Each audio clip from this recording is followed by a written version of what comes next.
Oyez, oyez, oyez. All persons having business before the Honorable, the United States Court of Appeals for the District of Columbia Circuit are admonished to draw near and give their attention, for the court is now sitting. God save the United States and this honorable court. Be seated, please. Case number 22-7046.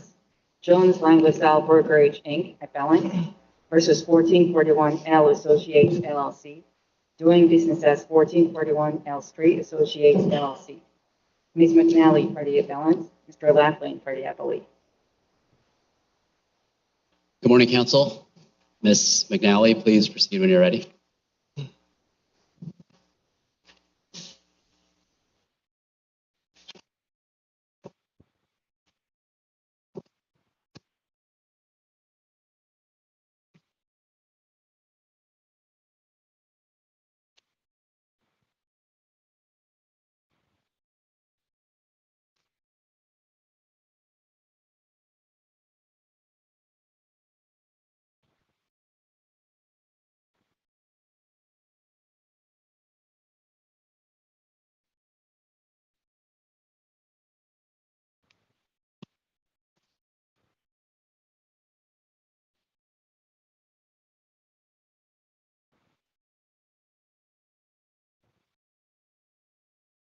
Good morning. May it please the court. I'm Laura McNally from the law firm of Morgan, Lewis, and Dacius, and I'm here representing plaintiff appellant Jones Lang LaSalle Brokerage Incorporated, or JLL.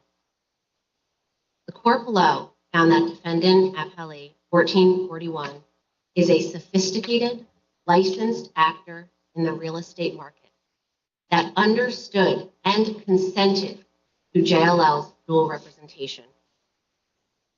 In addition, 1441 does not claim that JLL in any way harmed it or wronged it in connection with the transaction. Why are we here? Was the court below found 1441 is seeking to take advantage of what the court found to be JLL's technical noncompliance with the statute at issue in order to avoid paying a commission that the court below found JLL rightfully earned. Problem with that analysis is that JLL did comply with the statute. And second, there is no need to void the complaint if this court views the statute differently. There are two reasons to reverse and remand here. First, the statute at issue only requires written consent. That written consent was present here. To the extent this court views the statute otherwise, second, there is no reason to void the commission. Now, turning first to the statute at issue, we're dealing with the Brokerage Act and Section 1703, subsection I. That first sentence of that statute requires that a licensee may act as a dual representative only with written consent of all clients to the transaction. Where do you say that written consent first happened? Written consent happened in 3 documents that are in the record. It is in the exclusive leasing agreement. It is in the Regis lease. Maybe one at a time, if that's okay. So I understand your argument on the leasing agreement, exclusive leasing agreement, is that you attached a completely blank form that looks much like the one in the statute, but contains no information, no disclosure of what's happening, who's being represented, anything, and that counts as written consent because the contract was signed? Correct. The document should be considered together. And in fact, we can consider it together, but it's completely blank, which I guess to me would imply that it's not implicated in the case. If I were looking at a contract and I would just think these are form contracts, they always attach them, it's not filled out. There's no identification of who you were representing in here. It's not just that it's not signed. You're supposed to show like who you were representing. And so there's no information. And so I'm having a little trouble understanding. I get that it's incorporated, but it seems to me to be incorporated as a representation that there's no dual representation because otherwise this would have been filled out. What is wrong with that theory? So again, I think that you have to consider the documents in combination. situation. Mhm. You have to consider the exclusive leasing agreement, which does have the exact statutory form disclosure, in combination with the Regis lease, in combination with the letter that 1441. But those all happened at different times, correct? Yes. And that, interestingly enough, 1441 does not contest that consent was provided.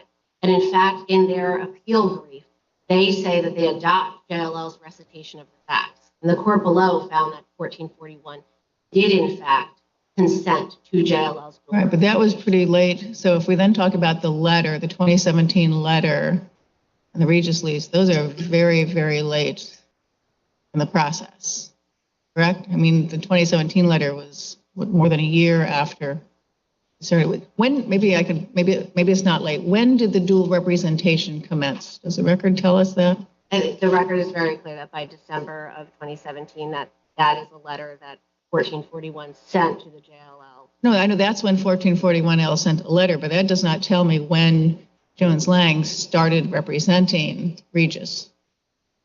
So Jones Lang LaSalle represented Regis from the beginning, is my understanding. From this very beginning. I don't think that there is it was a different team of brokers. I understand that. Representing Regis, and a separate team that was representing 1441. And so it wasn't until this other client was on the verge of signing the lease after a long period when it wasn't able to get rented out. So it sounds like at least a year plus, this dual representation was going on without any disclosure to 1441. Or are you telling me that was disclosed early on? I don't think that 1441 claims that they were unaware of and did not consent to. Yeah, but the burden's on you to establish that consent was given. And so if this was going on for well over a year, and then it wasn't until after way more than a year unable to rent this probably very expensive property, suddenly I've got a client. And by the way, we're representing, another part of my company is representing them as well. 1441's back is kind of against the wall. If they object, then they could lose this rental. And so how do I know that's not what was going on, that they really at that point had no choice but to sign off on it because they wanted to get this property rented? I think that how we know that's not going on is that 1441 hasn't claimed that that was what happened. They haven't made any claim that JLL somehow told them too late or tied their hands. Yeah, but if we were to accept your theory of consent very late in the process, at sort of a critical time, how would that not allow this sort of back against the wall disclosure in other cases? So under the circumstances here, I don't think that having knowledge even here at least 6 months is reflected in the record, and very likely earlier, right? At the timing, 1441 never raised that as an issue. Again, they've never complained about the fact that JLL represented Regis in the deal. They've never brought up any claim that they were somehow harmed or forced into the transaction. You didn't affirmatively move for summary judgment, right? The only question we have is the other side's motion for summary judgment. Correct. So then there's still an open issue as to whether, even if we accept your interpretation of the statute, such that let's just suppose hypothetically we do, I'm not saying we definitely will, but let's just suppose that we do, then the question of whether the statute was complied with in terms of written consent just hasn't been resolved yet because the district court resolved the case on another ground that you think was erroneous. I think that that's a fair interpretation. I also, though, think that the record and the way that the briefing has played out here, 1441 has adopted JLL's recitation of the facts on appeal, which include the fact that 1441 provided written consent. Well, so then you might have an argument on, if we were to go down this road, and we were to remand, then you might have an argument on remand that everybody agrees that written consent was supplied. But at this point, the district court didn't address that issue. You didn't move for summary judgment. Correct. In the district court's opinion, the district court does find that the record shows that consent was provided. And I think that... Which line are you referring to? Page 13 of the district court's opinion.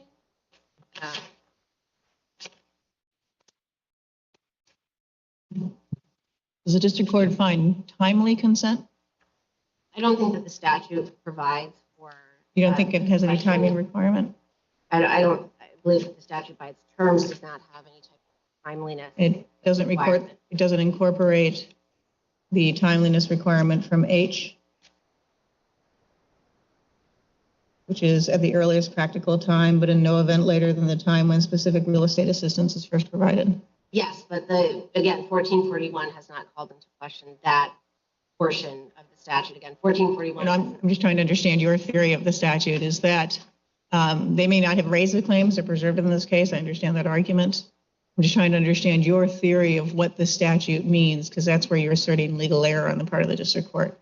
And your theory of what the statute means is that the blank disclosure form counts as written disclosure. And we can look at the 2017 letter because there is no timeliness requirement on the written disclosure. I think that on the record here, we have to look at that blank form plus then. Okay, well, right, but then if we have to also look at those two other things, then that's why I was adding in that then there is no time as a matter of law. Your position is that there's no particular time that this disclosure has to be made, other than, I guess, before someone signs on the dotted line at the very end of the whole representation. I think that in connection with subsection I, which is what we're dealing with here, there's no timeliness requirement. And that with respect to the previous sections, that wasn't something that the district court was deciding. No, I know, I'm just asking you your theory of the law, because you said, we're talking about the district court's application of law. And so I'm just trying to understand yours. So is your position that there is no timeliness requirement for the disclosure of dual representation any earlier than say the 2017 letter? I have two reactions to that. My position is that in subsection I, there's no timeliness requirement. But I'm not asking. There is an earlier subsection of that same statute that has language along at the earliest practical. Right, that's H. And that, so would that govern, what I'm trying to understand, you know so much more about this law than I do, is does H's time limit, because it's not supplanted by anything in I, govern disclosure of the dual relationship? That's all I'm asking. Okay. Okay. Terms, because I refers to the disclosures required in this section, not that it doesn't use the language in this subsection. Okay, so you're not disputing that legal thing is legal requirement to have provided this disclosure far earlier than you did. It's just that they have not, at least at this juncture, raised that argument, and that's not what the district court relied on. Is that where we are? Yes, that's accurate. I think that if that claim were to arise, we'd have to look more deeply into the discovery at issue here. The summary judgment motion was brought prior to the close of that discovery. So on the record before us, we have the three documents. And I think that the December letter is the clearest acknowledgement of 1441's knowledge. But I don't think that the record forecloses that it could have and likely was much. Your interpretation of the phrase "as required by this section" is a look back to H. I think you could construe it more broadly. Yeah. Okay. It could be section 1703. They could have used the word subsection, and I think they do in a couple other places. But not here. But not here. It says section. Yeah. So, yeah. And I think too that if you look at the statute, the first sentence of the statute says you need written disclosure, and we think that that's satisfying. And then it's the question of, well, what comes next? And the next sentence of the statute says that such written consent and disclosure as required by this section shall be presumed to have been given as against any client who signs a disclosure as provided in this section. So what that's telling us is that what comes next is going to give rise to this presumption of compliance. I think we have that part of your argument from the briefing, and I just wanted to make sure that when you look at the words "as required by this section," your construction of "as required by this section" is looking back through the entire section, including especially subsection H. Yes. Okay. A fair reason, because a fair reason in other places in the statute they do use the term subsection. Okay, let me make sure my colleagues don't have. Can I ask one Yeah, more? yeah, I of course. apologize. So the form letter, and it is in the blank form attached to the original leasing agreement, includes representations about maintaining confidentiality in the cases of dual representation. And while that is in the blank document, I did not see those assurances in either the 2017 letter or the Regis leasing agreement. Do you know if that confidentiality representation is required as part of any dual representation disclosure, or is that just part of this form? I get the presumption argument, but it seems like a pretty substantial thing, and I'm trying to figure out if that is also supposed to be the part of any written consent. So it's required in the form agreement in order to give rise to this presumption of compliance. And the other, I think, nuance with the statute there is that in addition to it giving rise to a presumption of compliance, it's to be given as against any client. So it's if a client is claiming that they were not informed and did not consent to this. We're in this world here where 1441 doesn't claim that they didn't know about JLL's dual representation. So the statutory construct is to give the presumption of compliance. So this confidentiality assurance is not independently required by an independently required component of any written consent. It's only in this form. And Correct. If you get written consent some other way, you don't have to say boo to anybody about confidentiality.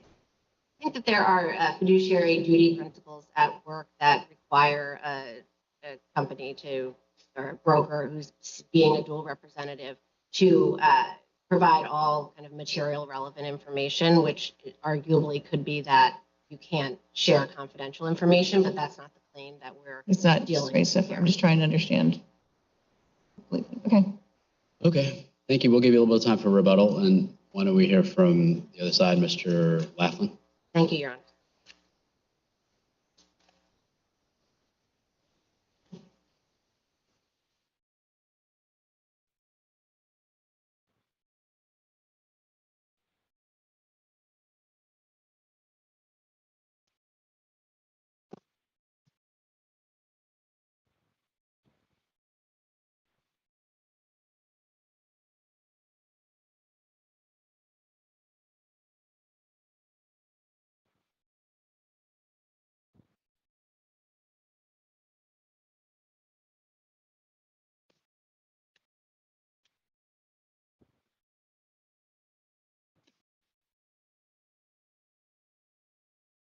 Good morning, Your Honors. May it please the Court, Alexander M. Laughlin of Odin, Feldman, and Tittleman on behalf of the appellee, 1441L Associates. Your Honors, the appellant has cited two reasons for reversing the district court summary judgment. One was that the statute only requires written consent, and that written consent is given. You know, there's a saying that bad facts make bad law, and there's a number of bad facts against JLL today. JLL had consent. JLL had expressed knowledge of the dual representation. JLL signed a letter confirming that dual representation, and 1441 signed a letter confirming that representation, and JLL brought the tenant to 1441L. The problem with the argument here about only requiring written consent is it requires written consent as required under the statute. And JLL did not. So you're saying the fail-safe in the statute is a requirement. I just want to tell you I'm highly skeptical of that. I wanted to make sure I understood listening to both. The argument is, can you hear me okay? Yes, sir. The argument between you seems to me a straightforward legal question, whether you just conceded what you conceded in your brief. There was written consent given by the lease, exclusive listing agreement, and the letter. Your brief concedes that. The written consent was given. Your sole argument, which is what the district court seemed to buy, written consent has to be given in a certain form as shown in the statute. And as you say in your brief, if you don't have it, disclosure that's conspicuous, printed in bold lettering, all caps, underlined, and with separate box, then there's no consent. I want to tell you, and you can respond as you see fit, that's not what the statute says. The statute starts by making it absolutely clear a licensee may act as a dual representative only with written consent of all clients. You can see that's been taken care of. There is a fail-safe, which you hook up with the presumption. There's a presumption if you do all of this foolishness, but that isn't the only way you can get or give written consent. The statute just doesn't say what you're saying it says. But it says that when the safe harbor is not executed, that you can give these disclosures in combinations with other disclosures, but then provides specific and exacting format, to use the district court's language, as to what that other disclosure needs to look like. I don't see anything in the statute that says written consent must be given in a specific form. It's just not there. It says written consent in accordance with the statute. And the statute further requires that the brokers involved, the licensees in this case, comply with all provisions of applicable law, including the statute. No, it does not say written consent. It doesn't in connection with the fail-safe. It does not say written consent can only be given as shown by the form. As you say, it's not written consent unless it's printed in bold letters, all capitals, underlined, and with separate box. That's not what the statute says. That's a fail-safe. It is, but when the fail-safe is not available, what is the prescribed form? It doesn't have to be available if you've otherwise got written consent and no one disagrees. You don't disagree. You both agree there is written consent. The question is, must it be given in a certain form? And I don't see it in the statute. In our view, and in the district court's view, it does. Yeah, I understand. I read your brief and I read the district court's opinion, and respectfully, I think you're wrong. That's not what the statute says, and you have to show me where it says that. It is not what the statute says. You can only give written consent in a single way, and if you haven't used capitals and bold lettering, etc. And the district court was even saying, I think, quite honestly, in her opinion, this all seems pretty absurd to me, but I think this is the interpretation. Well, if I think that she was mistaken, then her concern about this all being quite absurd has great meaning and force. It is absurd. You all have consent.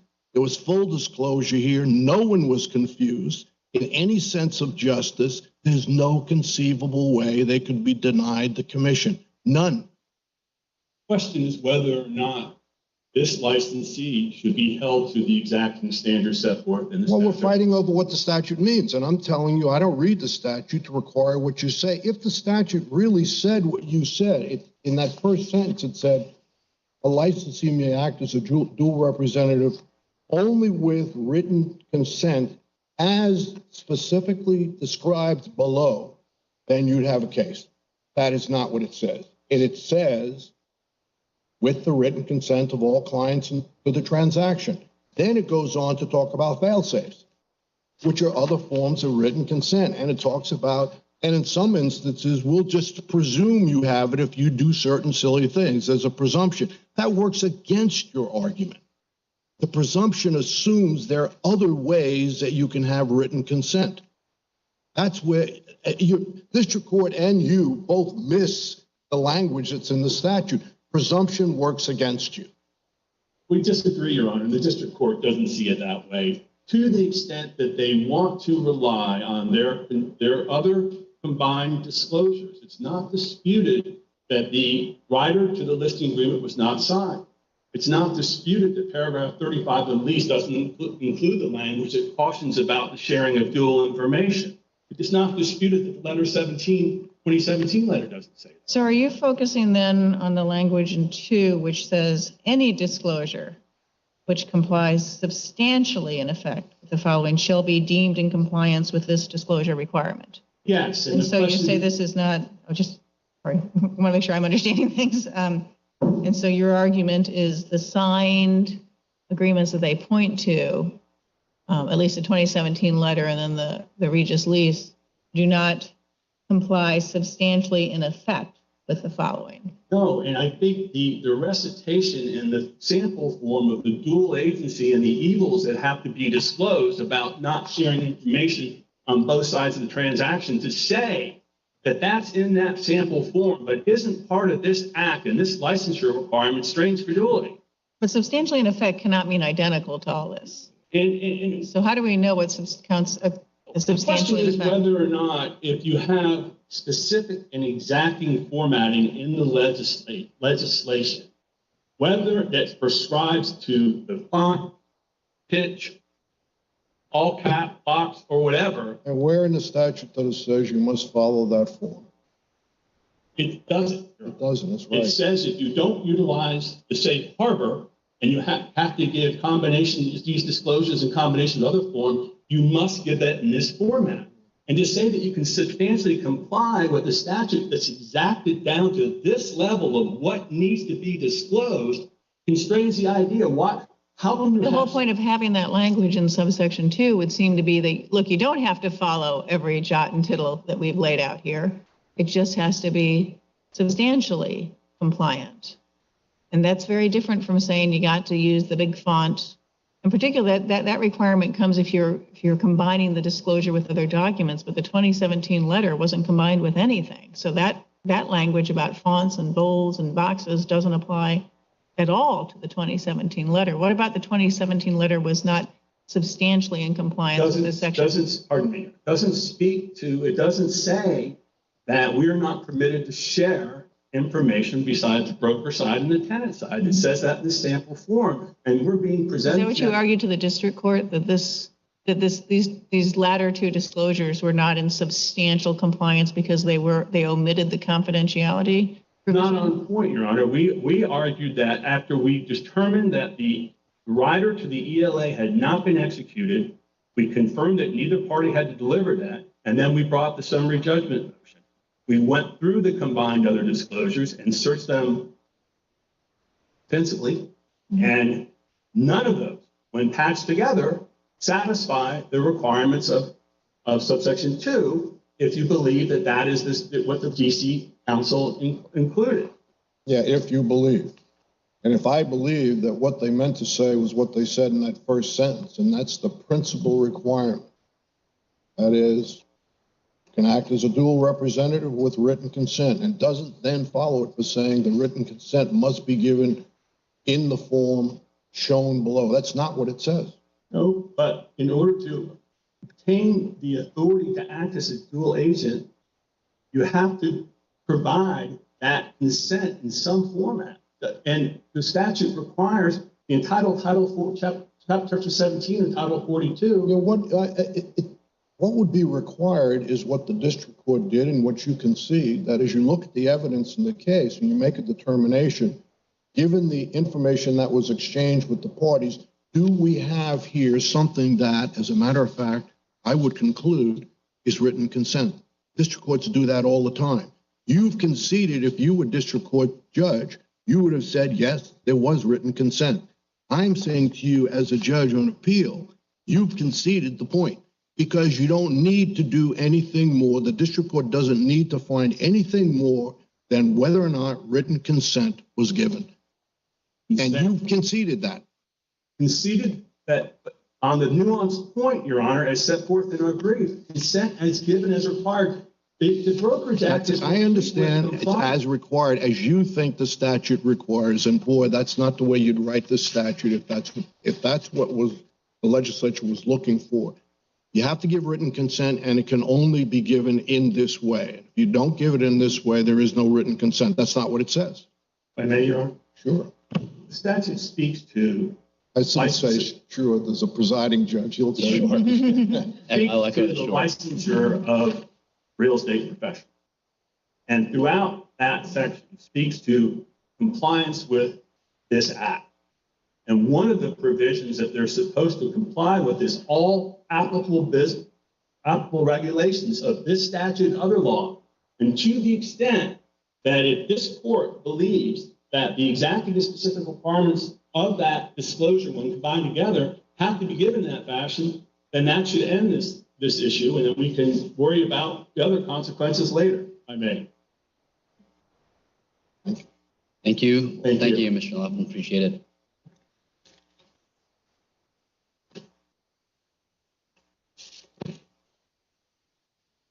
Allie, we'll give you 2 minutes for rebuttal.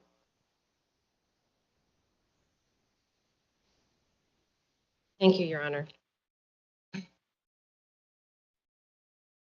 Just wanted to take a moment to address Judge Millett's question earlier.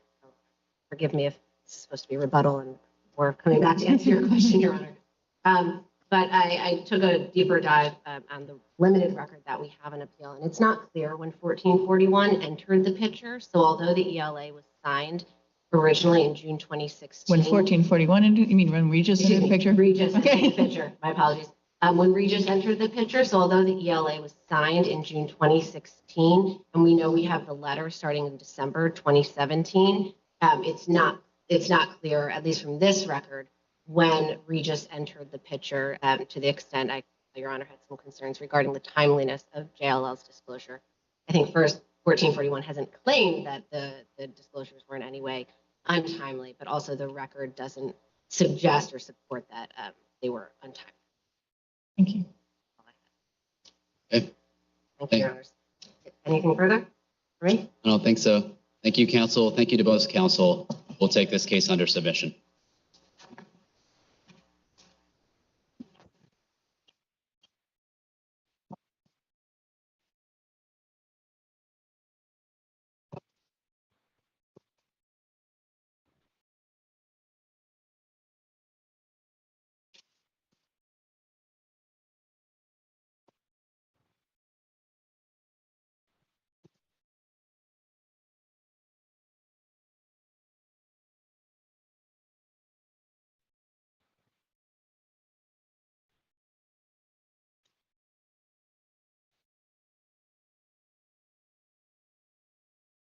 Case number 22-8001.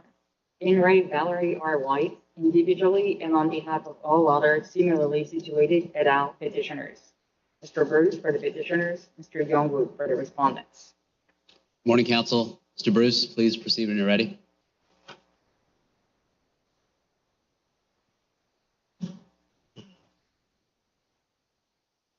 Please support.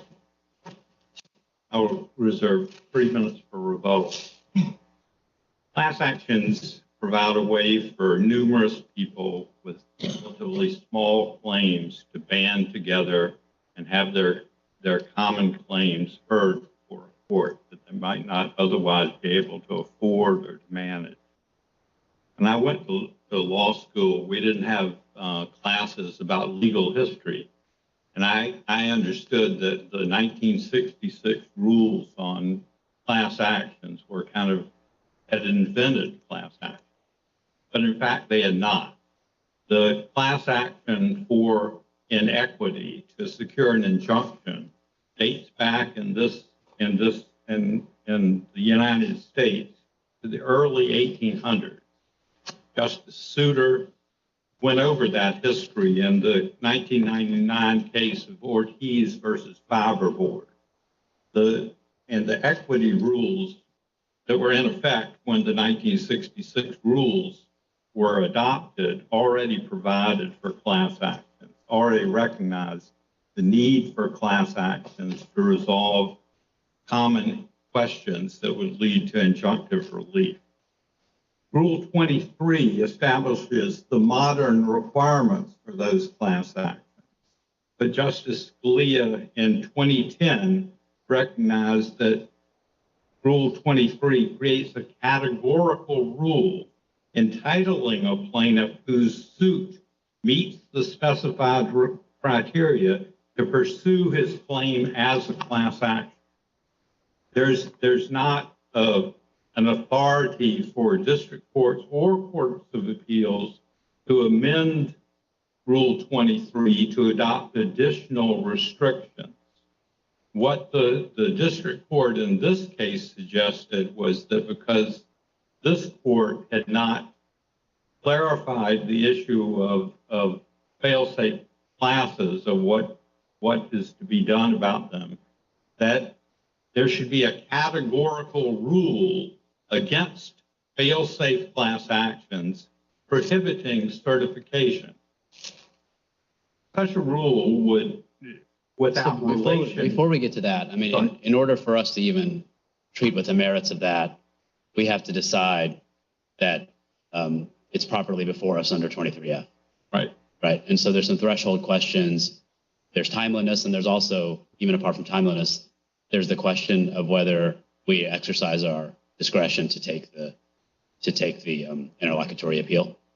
I think that the district court's decision, that prior to the district court's decision, there were a number of district court decisions here that addressed the so-called fail-safe issue, including the Campbell case and Ramirez and the Afghan and Iraqi ally.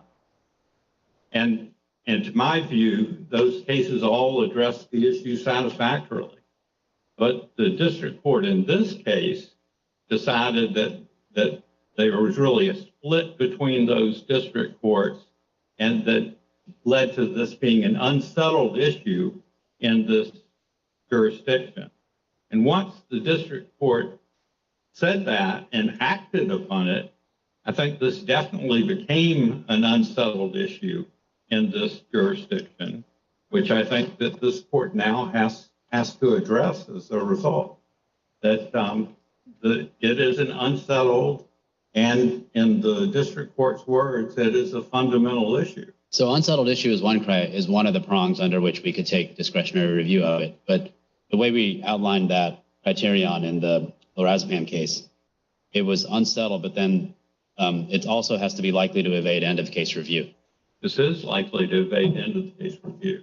We would have to proceed on an individual basis, and based on the record here so far, if this would take years, and at the end of those years,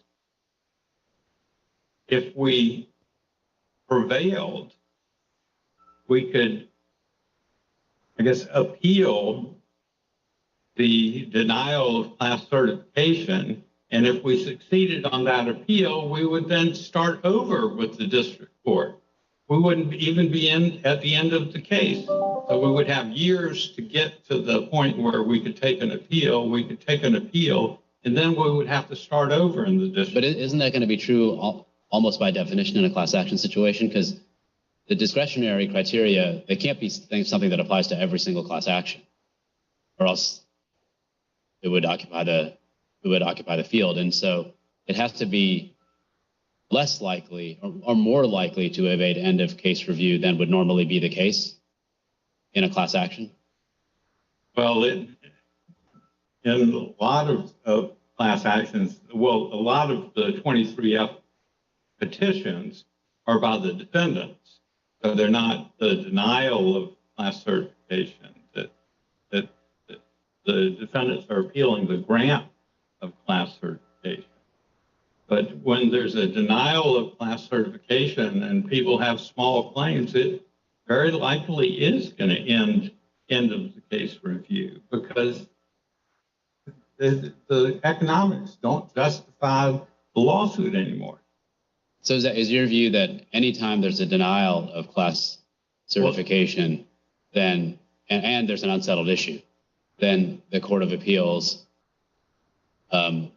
should exercise its discretion not that any case, but in cases where it is likely to evade end of the case review. And I don't know whether that means the majority of cases where class certification is denied or not, but it certainly applies in this case. I took this case as a class action. The fee agreements with people say that we are taking this as a class action. That was the only economical basis for taking the case. But that just doesn't, as far as I know, that doesn't seem atypical for class actions.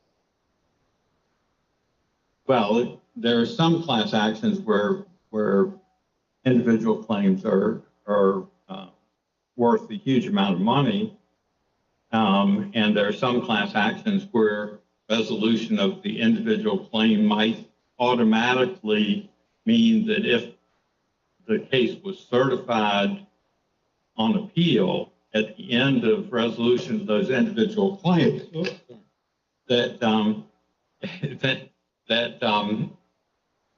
I'm sorry, I've lost my train there, but that it would mean that the case is really over.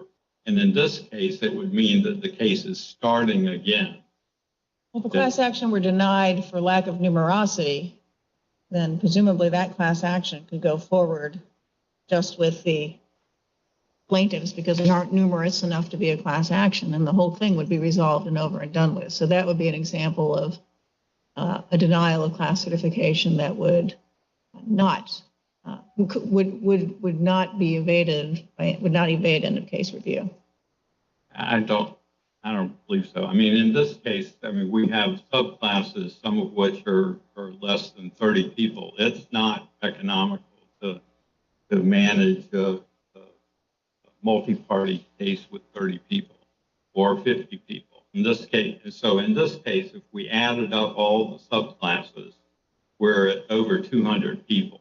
It's not manageable. I'm not talking about your case. I'm talking about another case. If it were a numerosity issue, by definition, the district court would have almost been finding that this could go forward without there being a class action, that you could just go forward with everybody in it in a single litigation.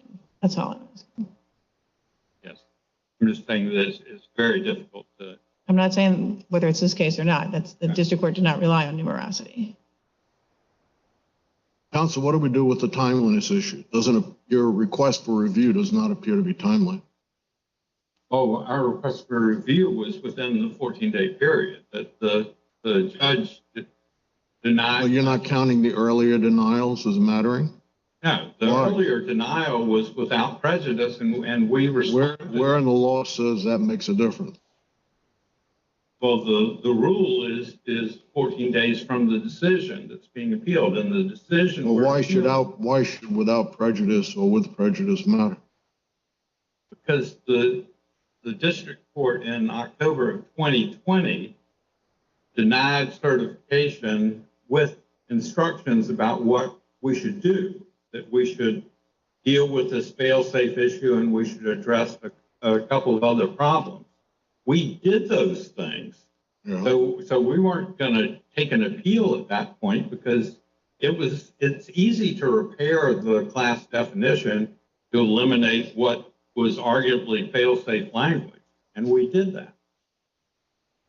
Let me just ask you one other thing. It seemed to me like, and maybe I'm wrong, what the district court was concerned about was the use of the word vested retirement benefits in your class definition. You mentioned it many times. Why didn't you just take the word vested out? You don't need it. This could have been rewritten pretty straightforward. All you had to do was take out vested, and I think you wouldn't have had any arguments about failsafe. And she pointed to that language specifically. The language that the district court objected to was that we originally said have vested rights, which have been denied. And so the district court was saying that's presuming that people have vested rights. Exactly. And so we changed. So her concern is with the word vested, not with the word have. I understood it to be with saying that they have vested rights, presume success, or presume that we were right. And so doesn't the word vested? I'm sorry, go ahead. Finish your sentence, sorry. We changed it to have been denied vested rights. Yeah, I saw that, but it seems to me that the essence of the fail-safe concern here is that you're claiming they're vested, and I believe the district court said that vested is the very issue in dispute. So I'm just not clear why you didn't just take that. You don't need it. I could strike it now, but okay. But so you agree you could take that out easily? Yes, but that wasn't what I understood. You okay. Well, maybe I misunderstood. In terms of what I would say is people have been denied vested rights if they don't have enough years of service, if they didn't work for the employer. I would still use the language they have been denied vested rights because of X.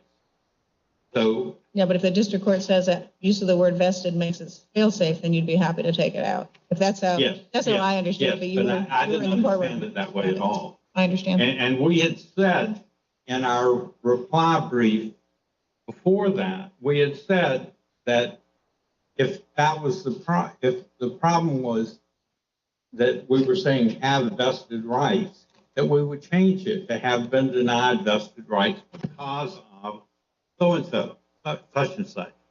And so we said that before the decision, saying that we needed to improve the language, and we acted upon that exactly as we had said in the reply brief. Okay. Make sure my colleagues don't have additional questions for you this time. We'll give you a little bit of time for rebuttal. Thank you. Thank you, Mr. Bruce. Mr. Youngwood.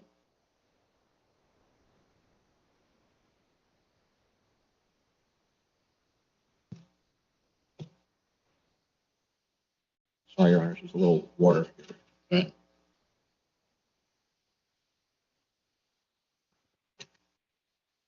Your Honors, may it please the court, Jonathan Youngwood, Simpson, Thatcher, and Bartlett for the appellee and the defendants here. I want to go straight momentarily to the questions about whether or not the petition should be heard at all, but I do want to pick up on the discussion about vested in case I run out of time. Several points. The plaintiff had 3 opportunities to write this class definition and put vested in it each time.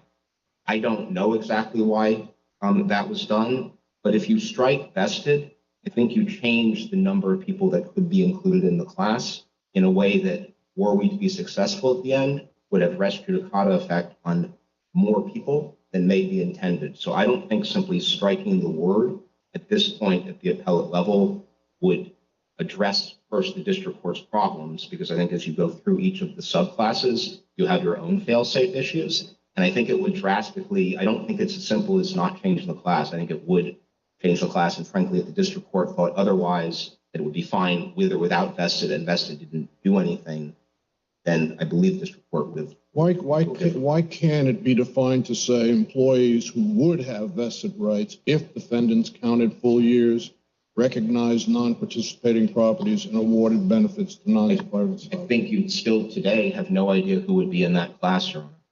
And you'd have to go through each of the 3 subclasses. I think you would have no idea. If the class were anyone who worked for Hilton in a certain time period, that would be defined. If it was anyone who'd worked for Hilton for a certain number of years by a measurable, independent way of looking at it, that might survive.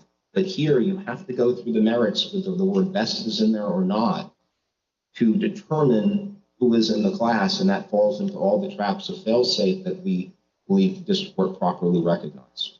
I respectfully don't think vested would solve the problem. I don't think it would have solved it for the district court. And I think there are reasons that the plaintiff's counsel with 3 tries didn't remove that word, simply moved it from one part of the sentence. This fail-safe thing seems to be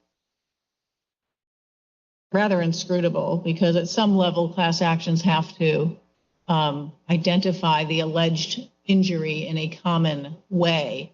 And so, we don't want to get a heads they win, tails they lose theory. And so trying to interpret something that's not even written into the rule becomes rather hazardous. And why the district court here raised concerns about commonality and typicality. Why isn't the right rule, before you start applying something that's not written in the rule, to go through the elements of Rule 23A and then whichever appropriate subdivision of 23B exists, and apply those at a minimum first? And if you do that, it seems to me that probably 99% of the time, you're going to cover whatever this concern about fail-safe was, but you will do it actually in the terms that the rule will require, instead of us trying to understand the contours of a rule that's not written. So several parts of an answer, I think, Your Honor, to that question. First of all, I think it is in the rule. I think 23C1B, which says you must define the class, is a well, the district court has to define the class in issuing the order. Yes. You have to end the order granting class certification. This class would not be defined if the district judge had signed the order that was thrice presented to her. We would not know who is in the class. Well, that may be what you would have argued, but the requirement that the district court define, I think, is that the idea is, the way that rule is written, is that you go through A and then you go through B, whatever relevant subdivision is, and then C tells you what happens after you have a class, for the most part. So second answer to your question, Your Honor, is a fail-safe class of this type, I think of any type, would be unmanageable and would be unfair. Why, and what I'm trying to understand is why isn't the first argument for things that you call fail-safe, if it genuinely is fail-safe, it will never meet numerosity because it will either be a lot of people or zero. And if one outcome of the case means the class is zero, numerosity isn't met. There'll be commonality problems. So on numerosity, Your Honor, we won't know that answer until the very end of the case. Well, that's exactly my point. Why wouldn't you argue that numerosity is not met because at the end of the case, the number will be zero if we win? And so I don't understand why I have to do made up terms here. And again, the district court flagged commonality and typicality, and I just don't understand why we're supposed to instead lead with something that I'm not sure what it means in other circuits. I think it was the Seventh Circuit, if I've got it right, was very worried that, just the practical nature of class actions, so they have to at some level define their injury. They do, but there are, most of my practice is class actions. This is the first time I've appeared in front of an appellate court arguing about fail-safe because every other one has, it's people who purchase shares of a stock during a certain period. It's people who are employees during a certain period. What it isn't is what's in the Campbell case, district court case in this circuit, people who were discriminated against. In terms of commonality, that argument is before the district court or was before the district court because of the order in which she approached it. We think commonality and common issues dominating don't work for any of these three subclasses. Right, so I guess back to my question. So I just don't understand why that's not where we start instead of applying something that's not written in the rules. My simple answer to you is all of that was presented to the district court. I don't want to presume as to why the district court started here. If I were to speculate, which I tell my clients not to do, I would speculate that this was a way to cut through it in a straight way that applies to all three subclasses. I think that this definition cries out as fail-safe. It's not a close call compared to some of the other district court decisions within this circuit and frankly across the country, and that the whole definition turns back on whether or not you win, whether or not each individual potential member of the class wins. But I cannot tell you why the district court went there first rather than our commonality and other arguments. She did consider for two of the subclasses some of those other arguments in the second denial of class cert and then readopted in the third one. She did not reach the commonality arguments for the first subclass. I'm happy to go on the fail-safe. Can I ask you one more thing? As I read your brief, and tell me if I'm wrong, you weren't asking for a categorical rule against fail-safe classes. Am I wrong about that? Sorry, can you repeat the question? Did you ask for a categorical rule against fail-safe classes in your brief? Or no? I thought you were more nuanced. It probably falls into what you define as a fail-safe class. That's the problem. And I think that there are the Ramirez case, for example, in this district court, allowed a fail-safe class to go for what some argued was a fail-safe class to go forward because part of the definition tied potentially to a merits determination, that court found that the first two aspects of that definition were definitive enough that you could independently have a sense of who was in the class. I think I might disagree with Ramirez, but even under Ramirez, we would prevail here under that type of analysis. The Afghan case is a similar type thing where somebody said fail-safe and the district court said, actually, when you look at it, it's not fail-safe. So it's possible to adopt a rule that says no fail-safe classes, but then find some definitions that some defense counsel might say are fail-safe and conclude they're not. I don't think that applies here. I think under any liberal, conservative, whichever way, narrow, tight rule of fail-safe, this class fails. And then, so we only get to any of these issues if we get past the threshold. So let me, under 23 if I could turn there, Your Honor. So, yeah, can I just ask you a couple of questions about timeliness? Yes. You have a timeliness argument, I know, and then there's also the question about whether the discretionary kind of criteria are satisfied. On timeliness, everybody agrees, I think, well, tell me if you don't, that the district court could have essentially done the same thing that at least the district court seemed intending to do here, which is to give the plaintiffs a chance to come forward with new class definitions that would potentially satisfy the concerns that the district court had. And the district court could have done that in a way that would have allowed an appeal of the final decision that's before us now. If the district court, for example, had just done, had said, look, I've got some real concerns about the way you framed this. Why don't we take another tack at it? I'm not going to rule on the motion that you have before me now. You can withdraw it, or that could have happened. And the exact same sequence of events essentially would have occurred, except you wouldn't have had what could be seen as technicality of a decision that says denied without prejudice. Instead of denying without prejudice, let's just take that back and let's go forward, try another iteration. So if everybody agrees that could have happened and we'd be in exactly the same place, then what's the point of saying that in this situation there's a timeliness problem? Because we'd still, let's suppose it is an issue that's completely unsettled, and let's suppose it is an issue that won't get end of case review. I know you dispute that, and there may be some arguments there, but let's just suppose it is. Why wouldn't we just allow it to come? Because all of that could have happened anyway. Your Honor, I think much of the interpretation and the application of 23F is within your discretion. I think the timeliness is not within your discretion. Obviously, you will determine whether it's timeliness, but it's not a discretionary aspect of the rule. And I think 23F is quite clear as to when the clock starts to run. When you combine it with law that does exist in this circuit, such as the DC water case, which I recognize was in a clarification posture, not this exact posture. But you read that case, the cases that case cites, the basic rule is that there's a cutoff here, and that if the prior decision isn't changed, that prior decision was the one you should have appealed from. And the Seventh Circuit looked at this exactly. I get that. I guess my question is, it just seems awfully form over substance if we all agree that essentially the exact same thing could have happened. If just instead of saying denied without prejudice, it would have been, I'm inclined to deny this. I'll probably deny this. So why don't you just take another try? And so two parts to the answer, Your Honor. First, jurisdiction is about form, and the rules are the rules, and the courts need to interpret them, but there's not discretion in interpreting, and they're there for a purpose and for finality. The district court could have gone some version of the course you picked, but she chose not to do so. She chose to give a definitive, this is denied without prejudice. That presented in the Ash report in the Second Circuit goes through all of this discussion in more articulately and more detail than I possibly can. It gave the plaintiff several options. It did not take away options. The plaintiff could proceed to go through the district court and try to convince the court that there was a good class here. That's what he chose to do.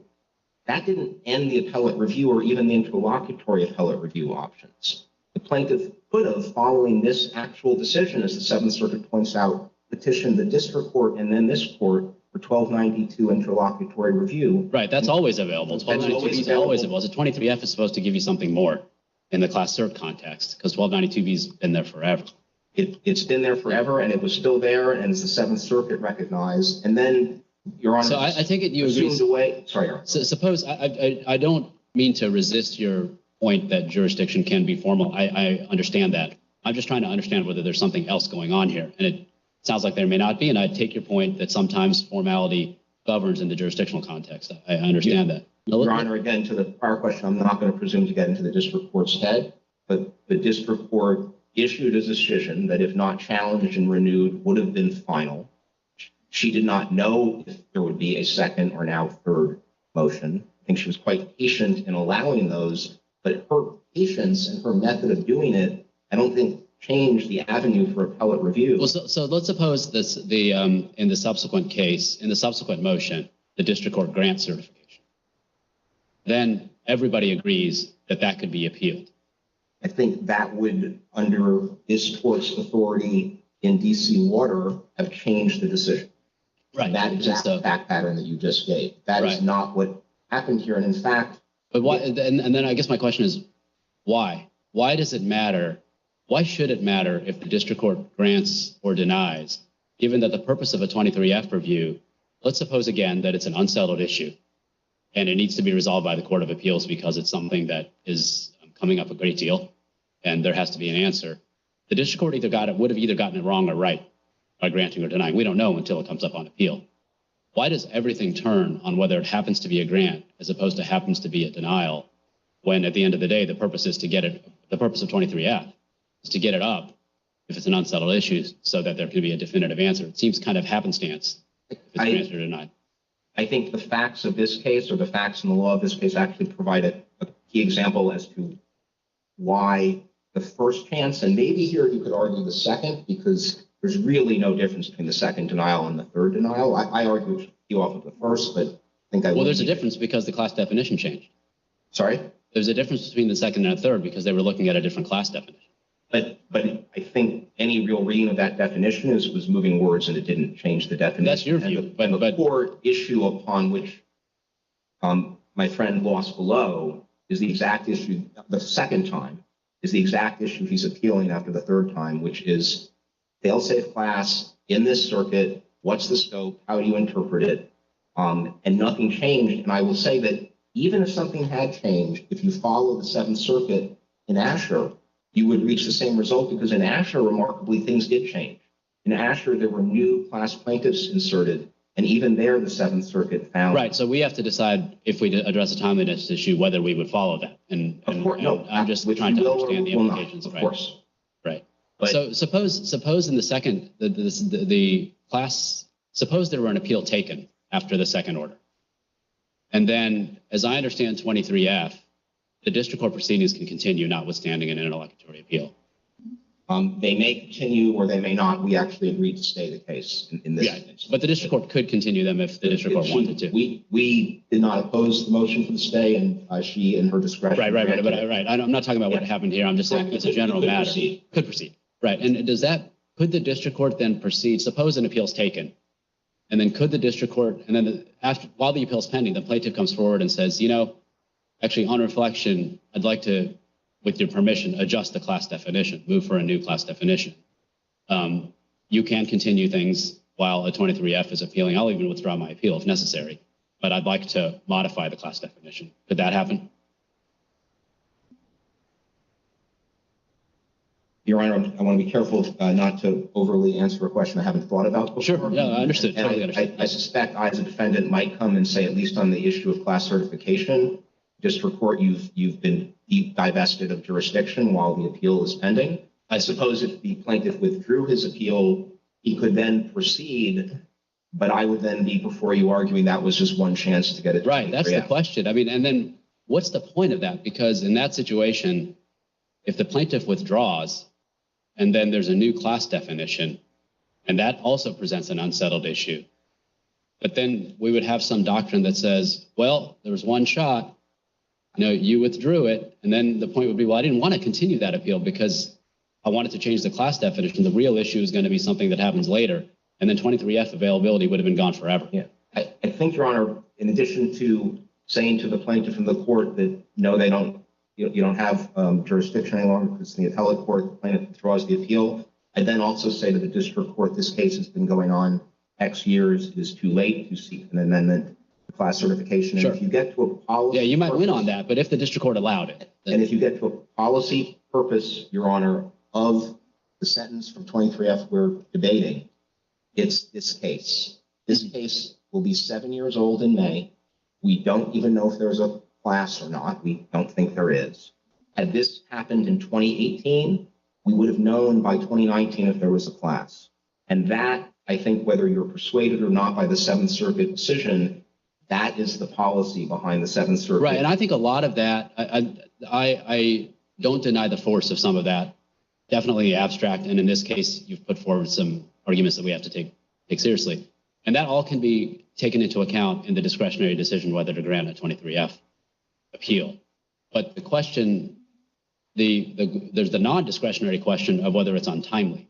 That's the one that I'm focusing on. And as to that one, it does seem a little bit of an odd dynamic to say in a situation in which the class certification proceedings could continue and the plaintiff decides to withdraw the appeal, then the answer would be, well, too bad. You had one shot under 23F, that's it. Even though everybody now wants to look at a different class definition, That class definition is not even in the case anymore, but you can't take a 23F appeal from the second one, even though that's the only one that's even in the case anymore. Well, again, Your Honor, to take your hypothetical, if I'm part of it, not everyone's agreeing we should take another look at class certification, right? The defendant is saying Resisting many times, sure. please, right? Yeah. And again, this case and the case that's been referenced, the Kafafi case you combine, is a very good argument for finality in cases. But to take the import of the 14 days, I think it probably has two imports. One, I submit to you, it's a categorical rule, and when you combine it with the DC water case, that the ruling of this circuit should be that 14 days is 14 days, or it's 10 before, but 14 today, and that you had the one chance.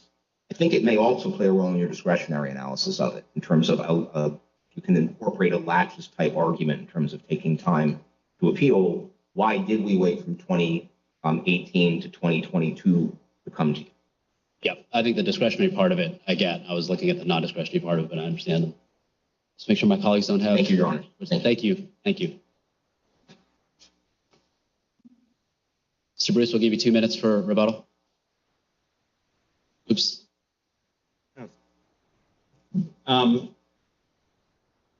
the prior decision in 23F, I think that the key thing here is this was a different motion in response to the court's October 2020 decision. It was a different motion. It was a different decision, and the decision did change. The court in the first time said that we should have an opportunity to deal with this, and that was the best resolution.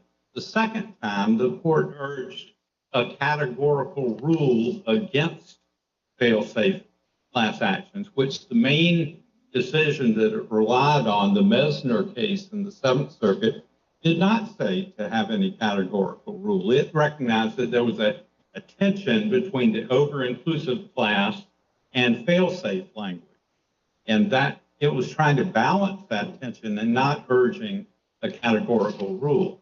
I think the question that also got overlooked in the Campbell case was that the Campbell case did find fail-safe language, but it did not deny class certification on that basis. It denied class certification on the basis that there was not a common issue described. That was the problem. That was the problem in the base Yakov case in the First Circuit as well. That very often the Campbell District Court also said this was repairable. All you had to do was strike out the offending language, and you had a class that might be over-inclusive, but you had a class. But the real problem in Campbell was that a common issue was not described with a common answer. We have described a common issue with a common answer. We've described the common issue of the fractional years of service and how that can be resolved by applying ERISA's hours of service rule. This was not a new issue below, too. We had done this, we had gone over the same thing in the Kafafi case.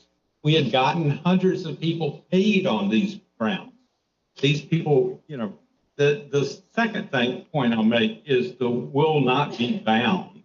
That they argued that somehow they will not be bound if they prevailed in this case.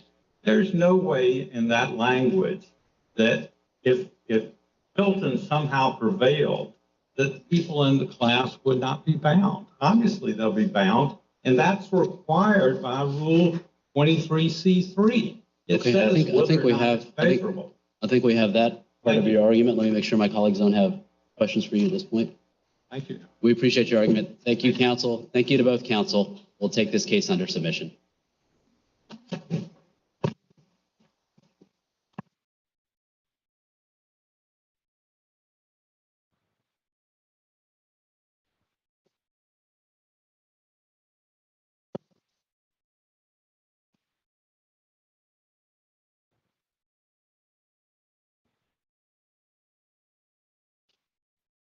Yeah.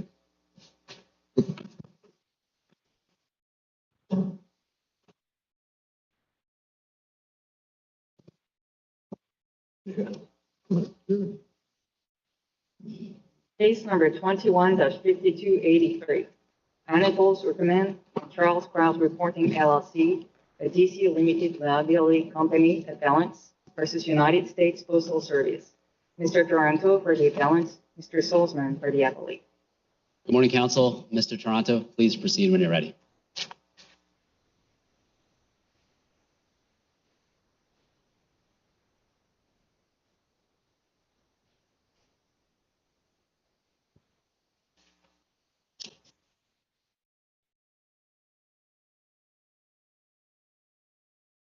Good morning, Your Honor, and may it please the Court. The Supreme Court and other federal courts have uniformly held that they must provide complete relief for a plaintiff's ongoing constitutional injuries to the extent possible. So far as we are aware, no case holds otherwise. The government asks this circuit to be the first. The implementation of the complete relief principle can be complicated in some cases, but it is very simple here because of everything about which the parties and the district court agree. Everyone agrees that we have an ongoing constitutional injury. Everyone agrees that an order to print our postage would completely cure that injury. Everyone agrees. I guess I'm not so sure that everyone agrees you have an ongoing constitutional injury. I think what they say is we can't prove that one stamp won't at some point circulate again. That's different, isn't it? I don't think it is, because that is basically a mootness argument. This court's prior decision was. Do you mind just, sorry, just putting the mics in a position? Yeah, and maybe you could even raise the podium a little bit with the switch. That works. Yeah. Thank you. Excuse me. I don't think it is different, because the idea that our injury has vanished since the litigation began, that is a mootness question, and USPS clearly bears the burden to show mootness. It didn't put in any evidence at all about the dwindling of postage over time, and it has information to that. Well, you're seeking an injunctive relief, correct? That's correct. And under the Supreme Court's decision in Lyons, you have to establish standing to obtain injunctive relief. And to do that, you have the burden of showing that there's something more than a speculative risk of injury. How have you done that? So in Lyons, the issue was recurrence of an injury where I think that's the exact same here. I mean, you had the original injury, but we are now, at the time the district court was considering what relief to enter, summary judgment, you had to show to the summary judgment standard that you had standing to obtain that injunctive relief that you're asking for here. And so now it's not the burden on the government, the burden's on you to demonstrate that there's something beyond speculative that this injury will recur. This is not a case about a recurrent injury. It is about an ongoing injury. So we're not saying, and did not say below, that, oh, we think it stopped for a while, but it might come back. The issue is that the forum remains open. Other people still have customized postage that they can use. As far as we know, there could be millions of these still out there. Many of them could be political and could have been granted. So your injury would be ongoing if, let's say that the government could actually demonstrate that there are not and will not be any more stamps that contain, assuming we could ascertain what this means, a political message ever again. You would still have an ongoing injury. And the forum is closed. I think if they've all been used, right? If they're all out of. I'm telling you that they've proven one way or the other that there's not going to be another stamp out there, at least that is political, however that is to be determined, and the forum is otherwise closed. So somebody might still send out their wedding stamp, something like that. But in that circumstance, we would not. Then the case would be. Okay, so it sounds like the question that for you that your theory is not ongoing but recurring, because someone will be sending out, even though the forum is closed, someone's going to send. We think there's a prospect, or the government hasn't disproven, that there won't be another political stamp out there. I don't agree with that because the political stamps are out there. The government had the burden to. Well, if they're in people's houses, that doesn't count, does it? Yeah, they are, because the speech in the forum is the use of the postage to send mail. No, that's what I'm saying. If they happen for a collector's item, they're never going to, no one's going to sell If mail. the government could show that no one's actually ever going to That's use what I one meant, of these I'm things sorry. again. Use them then- to then- go through the mails. Then Yes. the forum is closed. But I think there's a very important difference between the program being closed and the forum. They didn't close the program. They've stopped making new customized postage. But what they haven't done is actually closed the forum. The analogy that I think we used in the last appeal, and I think this court accepted it, is that Wait, you're saying that they haven't closed or forbidden those who had stamps before correct. from continuing to use them? From- They've certainly shut down the program. Right, that's correct. You're just saying there's some stamps out there. We don't know how many. And because there are some out there, we should be able to put ours out there. But to put yours there would be in violation of the program, which they have permissibly shut down. I think it would be, I don't think it would be in violation of Sure it would. anyone else's rights. Well, it's in violation of their program, permissibly. They adopted a new program, getting rid of the old program. In other words, we're not doing this anymore. And you're saying, well, make an exception for us because we previously suffered harm. I think it's not because we previously suffered harm. It's because harm from the prior viewpoint discriminatory policy is ongoing because of all the customized postage that remains out there. Wait, I thought you said not all customized postage, only the risk of some, all the political customized. which was only for a couple of years, as far as we know on, again, it's summary judgment on Zazzle. Okay. Right, the record only covers a few years of postage that was granted, but Zazzle had this written policy of we don't forbid all political speech, we just forbid political speech that we consider controversial. That policy was in place for a while. Well, as I read the district court's finding that's on summary judgment, that this was the problem that you had identified of viewpoint discrimination was confined to, if I've got the dates right, and you can correct me if I'm wrong, but sort of 2015 to 2016, and mainly one person who was issuing was authorized or making a lot of these viewpoint discriminatory decisions about what would count as political or not. Controversial, maybe under their test. I don't think it's right that this was one person. I think there were a few kind of like electioneering designs where Zazzle fired someone because that seems to have been a mistake. Our claim is not based on those. Our claim is based on flag designs, the pro-Obergefell designs, the support our troops designs. These are political messages that Zazzle thought. Have you challenged on this appeal anything other than the remedy? No, we're not. Okay. We're not. And the So merits- where you take is given the district court's analysis on the merits of the summary judgment decision. Okay. And you have not yourself shown that there's you haven't been able to show at the summary judgment level that there's a prospect, anything beyond sort of a speculative prospect that another one of those stamps in the period identified by the district court will be used, which is nobody can prove one way or the other, correct? Right, but I think Okay. first it is plainly USPS's burden to show that they won't be. I don't know how plainly it is if this is looked at from Lyon's angle. Well, I think it's the defendant's burden to show mootness, and if it's the defendant's burden to show mootness. I'm not arguing mootness. I'm arguing whether you're Yeah. entitled to injunctive relief. Right, I think even for injunctive relief, it can't then be the plaintiff's burden to also show non-mootness. If we had a discovery period, Not mootness. Nobody knows if they don't know for sure. I mean, that's been your argument. Who knows for sure if no one's going to come? I'm not arguing mootness. I'm arguing, does the prospect of it recurring, is it high enough to warrant, is it substantial enough? I think is the word used in Lyons, substantial enough to warrant an exercise of injunctive relief, or could a district court decide that it wasn't substantial enough to warrant injunctive relief under Lyons? That's all I'm asking. Yeah, our position is that it's not at all about recurrence. Likelihood of recurrence is not relevant. The risk of your injury, which you've agreed here, is another political stamp going, one of these customized stamps going through the mail.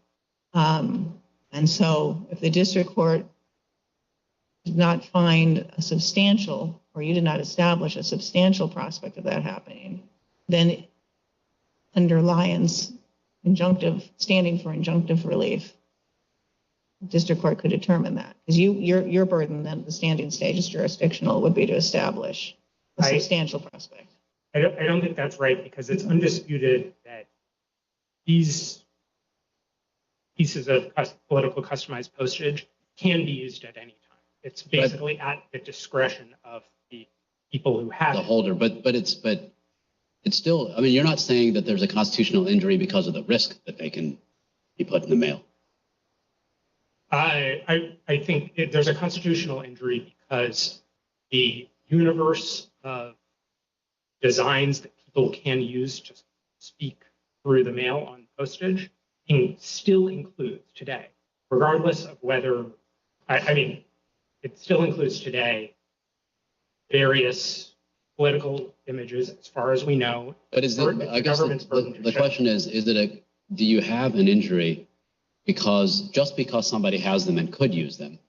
Or is it an injury that manifests when it in fact is used? I think it's actually enough that they could use it, and here's why. So then even if you knew to a moral certainty that everybody just had them as a collector's item, you'd still say that you're entitled to an injunction.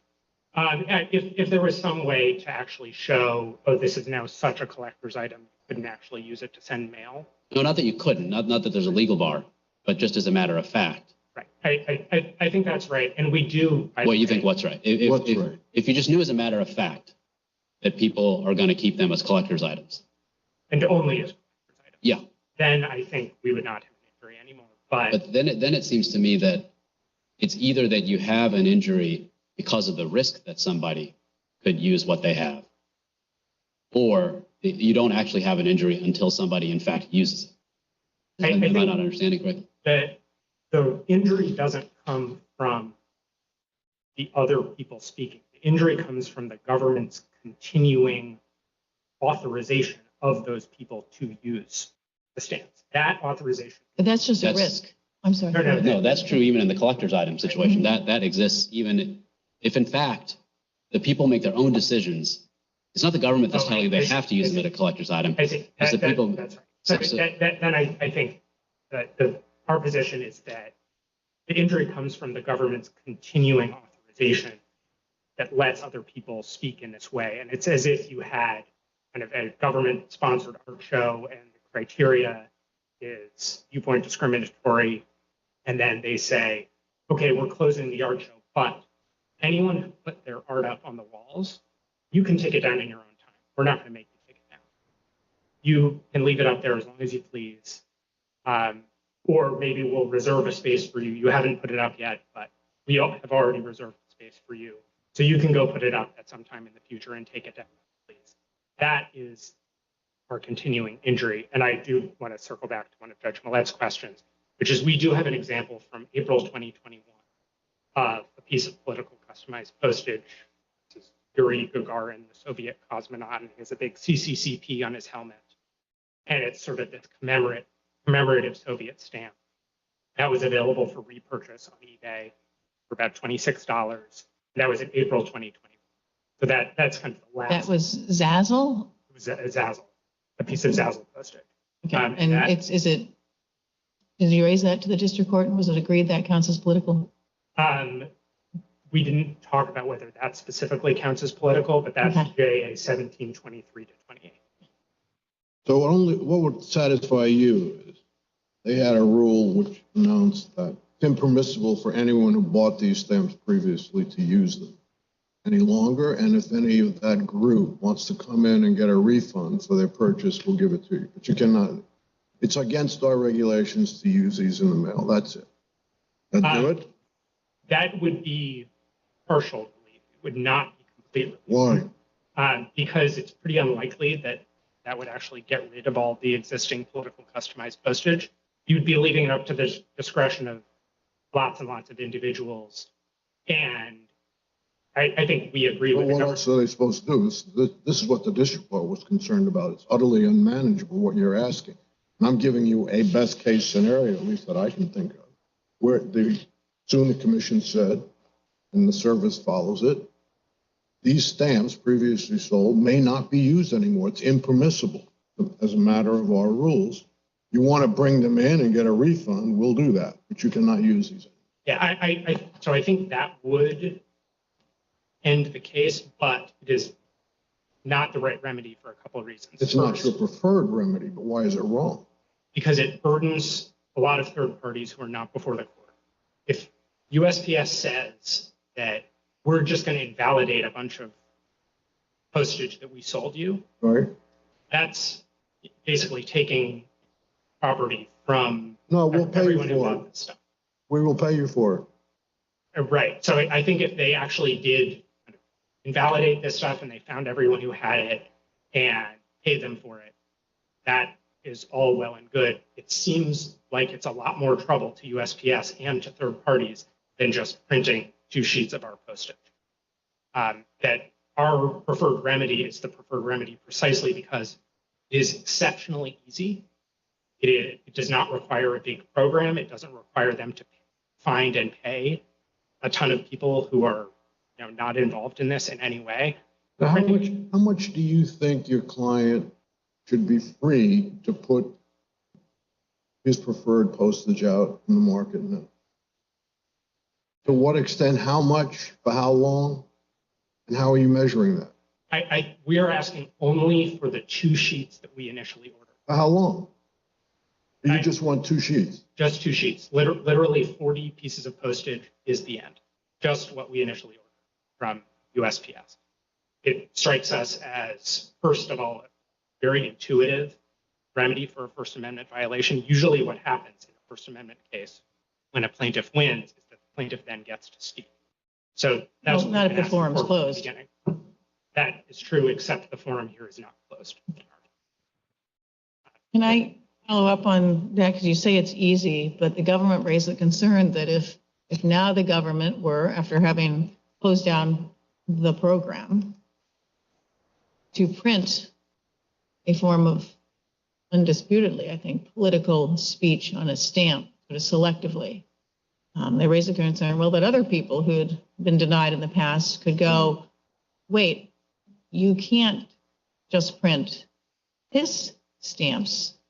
I've suddenly learned now that I've had my First Amendment rights violated. Let's assume they're in the time frame, just because the government will have reopened the issue by issuing your stamp. And so then they get to file a First Amendment claim and say, we want our stamps issued. And I take it that as I understood your answer in your brief, it was too bad for you. People get to enforce their First Amendment rights.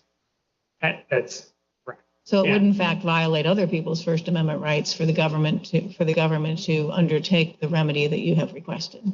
That I don't.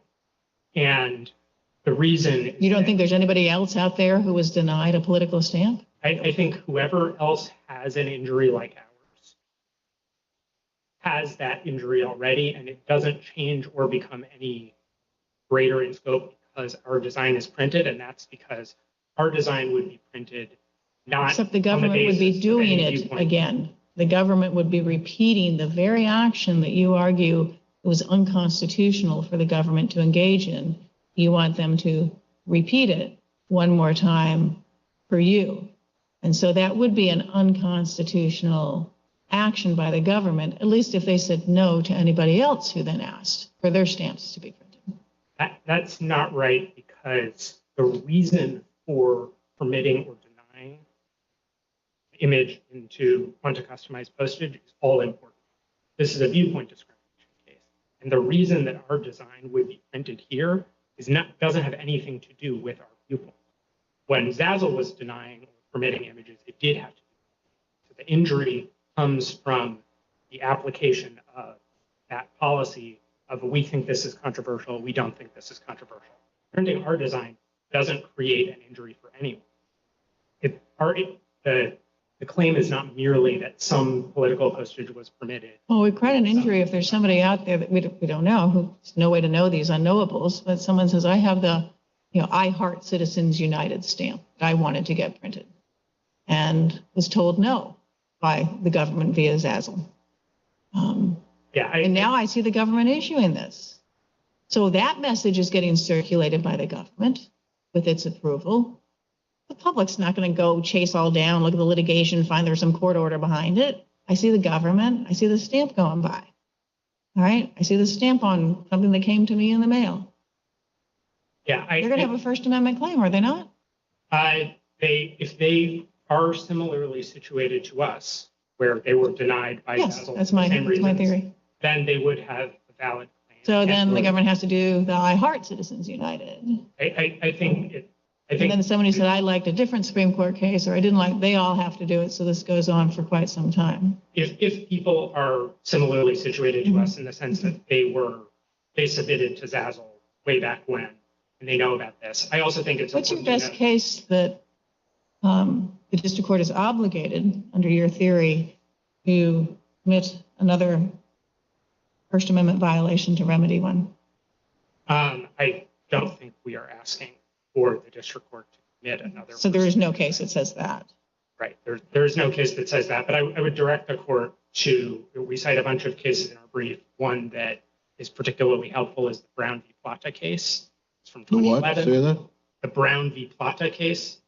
At 510 of that opinion, the court says, courts, quote, must not shrink from their obligation to enforce the constitutional rights of all persons. And the context is pretty powerful. That was an Eighth Amendment case about constitutionally inadequate medical care in the California prison system. And what you had there was the constitutional rights of prisoners to adequate medical care on one side and immense state interest on the other side, which was California's ability to keep 38,000 people in prison who it thought should be in prison. I think what that case illustrates is that even where the state interest is far vaster than any state interest asserted here, the enforcement of the constitutional right comes first. It is the highest interest. I just have one other question to clarify on a different front. You argue in your brief that the declaratory judgment issued here was not worth the paper it was written on, I guess, accomplished nothing. And in fact, before the district court, you even told it did not have jurisdiction to enter the declaratory judgment because it would provide no relief. So if you're right, so essentially an advisory opinion or something. So if that's what you think it is, I take it you want us, because you've labeled it jurisdictional, to whatever we do on your injunctive question, to vacate the declaratory judgment. I think that's right, but the issue with the empty judgment is that it just didn't change anything about the relations between the parties. And usually when this comes up, it is in the jurisdictional context. But the district court did here issuing a judgment that it knew was going to do absolutely nothing in the real world was so bizarre that the best way we could think of to explain why it can't be right to do that and only that is courts have to issue advisory. Right. So just to confirm that you're, as a separate part of this appeal, you want the declaratory judgment vacated. I think we would like. No, that's not what I asked. Wait, what was your question? I can't hear you. He wants the declaratory judgment that was issued to be vacated because it accomplished nothing, did not change the relationship between the parties, and so effectively was an advisory opinion. As he told the district court, it lacked jurisdiction to enter that declaratory judgment. Yeah, I think that the correct framing of that issue is that the district court clearly had jurisdiction over the case. The remedy that it issued. It lacked jurisdiction to issue that remedy, as you told him. To issue that remedy. That's correct. Okay, thank you. We'll give you a little bit of time for rebuttal. Mr. Saltzman.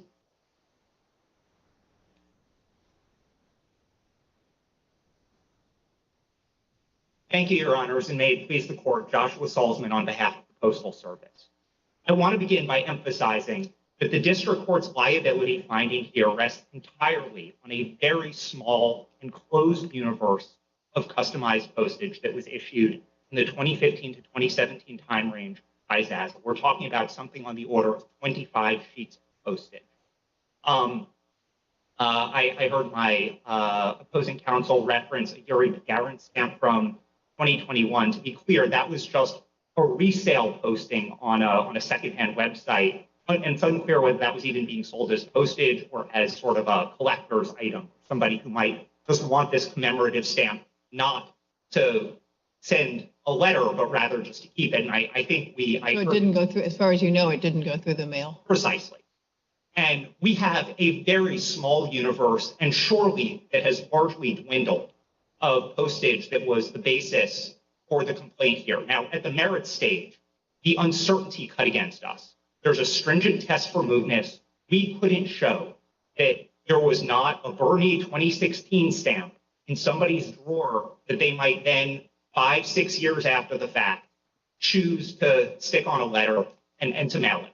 And because of the stringent test for mootness, we weren't able to prevail, particularly against the backdrop of this court's prior ruling in this case.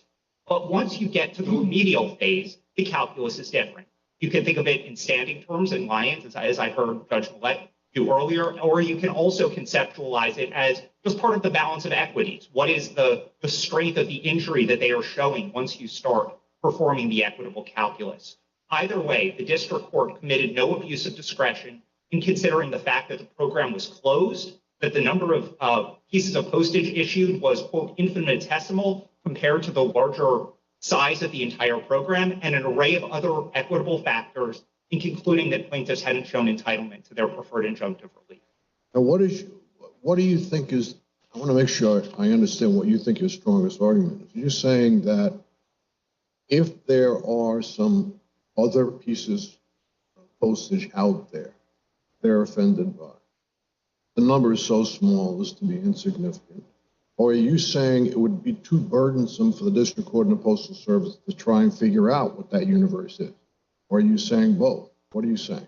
So what I'm saying is what the district court took account of in exercising its equitable discretion were an array of factors, including the relative harms to the parties, the relative burdens to the parties.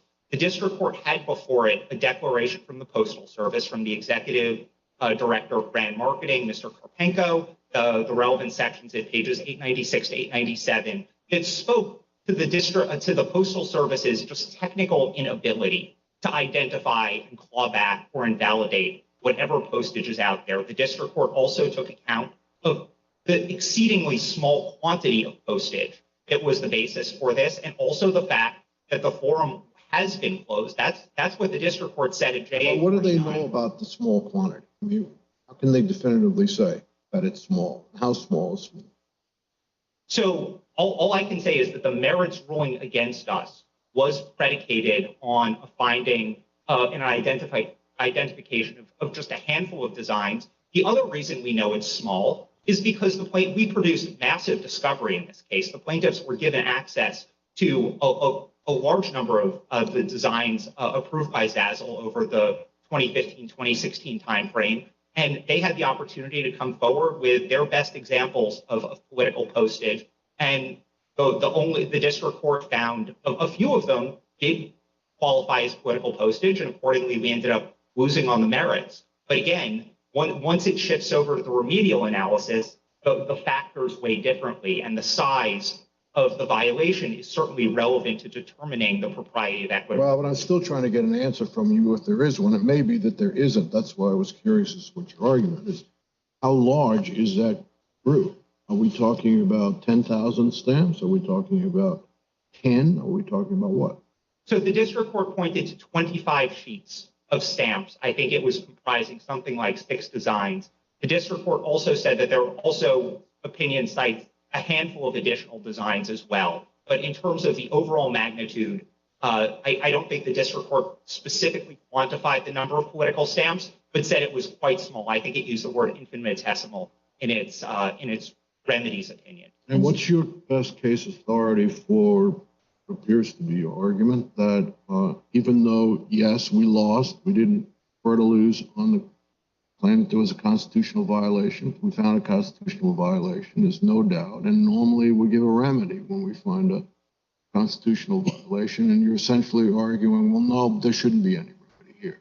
What's your best case authority? I would say it's City of Mesquite versus Aladdin's Castle, footnote 10, which was, by the way, cited and discussed in this court's prior opinion in this case, which stands... Really fine opinion. But I would say if you footnote 10 draws a distinction between mootness and saying we have to reach the merits here, but nonetheless, depending on the likelihood of future violations, the district court will still have the opportunity to decide whether or not injunctive relief is appropriate here. An injunction does not follow mechanically after every finding of a violation. The Supreme Court has said that numerous times, from Weinberger versus Romero-Barcelo, and the Amoco Products case, and Winter, and a number of other times too. It is a hallmark of equity jurisprudence that it does not apply mechanically, and that it's allowed to take, and that we entrust district courts, sitting as courts of equity, to consider case-specific factors in crafting a remedy. That's precisely what the district court did here across its two well-reasoned. Mesquite is hearkening to our body of attenuation doctrine cases, where when a claim for injunctive relief just becomes, apart from Lyons, just becomes so attenuated because in those cases defendants have already complied with many, many aspects, have canceled the bad thing, no questions of voluntary cessation. It's all been largely resolved, maybe even without a court order, that it can just become too attenuated to make the intervention of injunctive relief warranted. And I think that's right. The district court rightly noted here that the plaintiffs have already gotten a great deal out of this litigation. Now, a lot of that was through voluntary choices made by the Postal Service. The Postal Service got out ahead of what might have been the result of litigation by just shutting the forum down altogether. We've done our best to close this off. There are, or at least we cannot rule out the possibility that there is some limited quantity of postage out there that we can't claw back and can't decertify. But we have done everything within our reasonable power to shut this program down. We can't claw back because we can't find it? We can't identify it? That's right, Your Honor. And this is in the Carpenco Declaration, JA 897. There was never a contractual relationship or a direct interaction with the customers here. This was handled exclusively by the vendor. Right. And plaintiffs never subpoenaed Zazzle to get records of who bought what? That isn't something we've attempted. I'm not saying that there is, I don't know what records. Plaintiff didn't attempt it either. Neither of you attempted to find that information. I'm candidly not certain, Your Honor. I don't want to take an absolute. I know Zazzle did produce some materials that are in the record here and did produce some discovery. I don't know whether that was voluntary or pursuant to a subpoena. What sense does declaratory relief make in a case like this?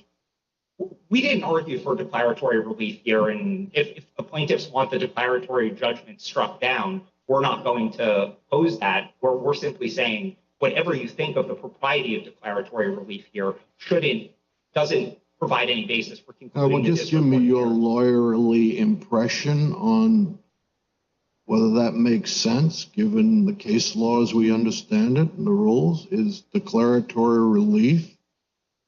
I understand the side you have to represent. Does that make sense, declaratory relief in a circumstance? I understand. I certainly understand why there are reasons to think declaratory relief might not have been appropriate here. As the party that was the losing side of the declaratory relief, we haven't appealed from that judgment. But for what's relevant to this appeal, they try to sort of boomerang that into saying declaratory relief was inappropriate, and accordingly, we were entitled to injunctive relief.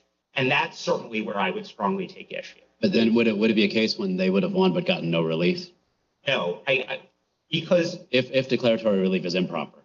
If declaratory relief is improper, then perhaps there would be no court-ordered remedy in this case. But first of all, I think under City of Mesquite, that's not necessarily something that's inappropriate. But I'd also say if you go back in time, if you go to JA 176, which is the prayer for relief in their complaint, and see what they hope to get out of this litigation, as the district court noted in its remedies opinion, they've gotten it. The prayer for relief said, for example, don't let Zazzle print any more postage until it prints our postage. Well, we've stopped letting Zazzle print postage. They got terminated in 2018, and then the entire program got shut down in 2020. Now, if instead of that happening, we had litigated this case on the merits, and ultimately we'd gotten an injunction that forced us to terminate Zazzle or terminate the entire program. But the plaintiffs had also said, but make them print our stamps too. And the district court said, I'll give you the invalidation of the program, the prospective, ongoing constitutional injury, the viewpoint discrimination. But on balance, I'm not going to award you an order requiring the Postal Service or Zazzle to print the stamps. You wouldn't say they got no relief out of this litigation. You would just say they got some of what they asked for, but they didn't get all of it. Can I ask the following question, which is just so I understand the government's theory? Suppose you have a situation in which the government constructs a program whereby they want to engage in viewpoint discrimination, or at least you have some officials that want to engage in viewpoint discrimination. And the way they execute the scheme is as follows. We're going to grant some of these stamps. We'll work with our vendor to grant some of these requests. But then the minute we get one that we actually don't want to grant, we'll deny it, but we'll terminate the program. And then that way the stuff that's already out there can be circulated as much as people want to circulate it. But then we're going to be pretty sure that a court's not going to require us to grant this latest one and print them. We'll just end the program there, and then the program will actually have been terminated, and we'll sort of get the place where we want to be. And I assume that the government wouldn't say at that point, it's fine just to let things lie, and the district court should not enter injunctive relief of any kind, given the hypothetical design of the program. Obviously, that's not what happened here, or at least that's not being alleged. But what would be the route by which we would distinguish the two situations, or a district court would distinguish the two situations such that they would grant broader remedial relief in this hypothetical scenario, but would still be okay in not doing it in the scenario we have here? Yeah, I'm not asking for any one-size-fits-all rule. I'm not saying that anytime we shut down the program, that there's no room for injunctive relief that would rectify a situation like the one you're talking about here. The district court here cited an array of case-specific equitable factors. It was just given this particular confluence of facts found injunctive relief to be inappropriate. And I'm saying there was no abuse of discretion there. I'm not asking you to do anything more than affirm that application of equitable principles to this specific set of facts. Different equities, different scenario, different volumes of speech, different program design or intent, all of those things are the kinds of factors that courts of equity can and must take account of. I'm not asking for any categorical rule.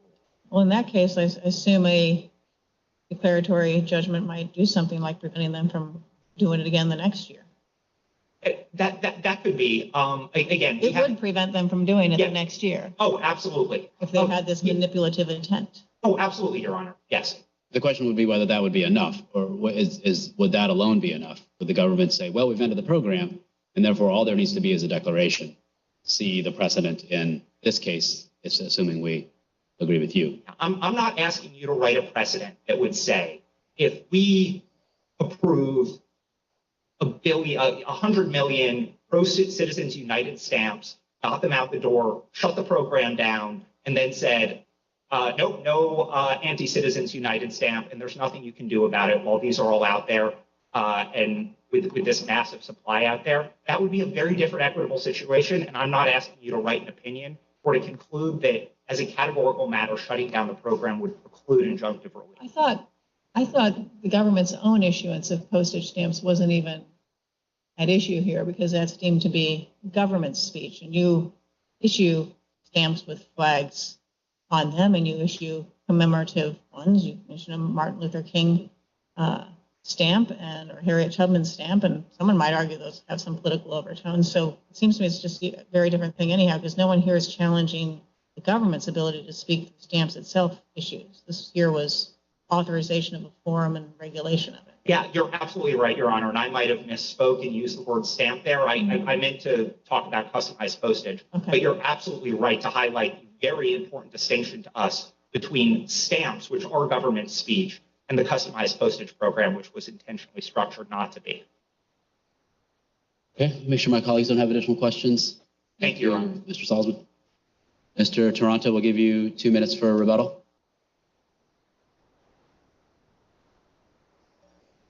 And I just circle back to a couple issues.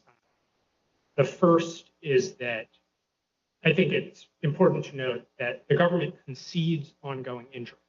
that is what its concession in this court regarding mootness means. And this is, unlike City of Mesquite, this is not a case about the occurrence of an injury. This has to do with the government's ongoing authorization for others to continue speaking on customized postage, including political message.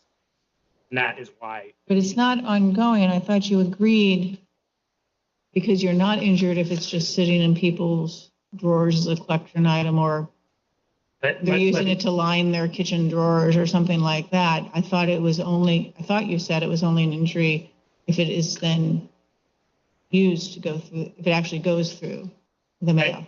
That is not our position. Our position is that the government's continuing authorization, which allows people who have it sitting in desk drawers to use it at some point that is up to them, that is the ongoing. Well, I thought you said the opposite to Chief Judge Srinivasan's hypothetical about collector items. Well, it's, in any case, I'm glad I circled back on the point. I don't see how you dismiss City of Mesquite, because footnote is talking about situations where the likelihood of further violations is sufficiently remote. That's exactly what you're talking about here. The future violations that you're concerned about, those who were given permission, your client wasn't, those people will be able to continue to use stamps that they should have gotten. That is the further violation. And City of Mesquite says if the district court finds that that's sufficiently remote, then there may not be a remedy. I don't see how you can dismiss that. I mean, and it's a perfectly reasonable notion. And especially if there's going to be a problem trying to determine who these people are. I mean, that's what the court was saying in that case. Not moot, but when it goes back, you still may end up, that's exactly the situation. Not moot, goes back. There may be some continuing violation, but if the district court finds they're sufficiently remote, we're not going to say that there has to be a specific injunctive relief. I think the distinction I would make is between other people's actual use of the customized postage that they have and the government's continuing permission for them to do so. And this court's prior opinion, I thought, was wonderfully clear on the idea. As the court said, the past is not dead, it's not even past. Nothing has changed between the last time this court heard basically the same argument from the government and rejected it. The program's been shut down. Program's been shut down. Oh, it That's a big changed change. because we were wondering whether we were going to get the case out before the program was shut down and whether the mootness wrinkle would be entirely different. I don't think the program as a whole being shut down makes any difference, because the last time this court heard the case, Zazzle's relationship with USPS and its ability to make customized postage had already been terminated. Our as applied viewpoint discrimination claim, this is not a facial challenge, and that's a very important distinction with the likelihood of recurrence cases. We're not saying that we think the Postal Service is likely to kind of recreate the program and do exactly the stuff that it did last time. This is not about bringing back something that it got rid of during the course of litigation. This is about ongoing effects from prior viewpoint discrimination that, because of the nature of the forum, it is a strange forum, it is difficult for USPS to close. It is difficult for USPS to cure our injury except by granting our postage. Because that is so easy and because the alternative is so difficult, we think granting our postage is the clear remedy. Thank you, counsel. Thank you to both counsel. We'll take this case under submission.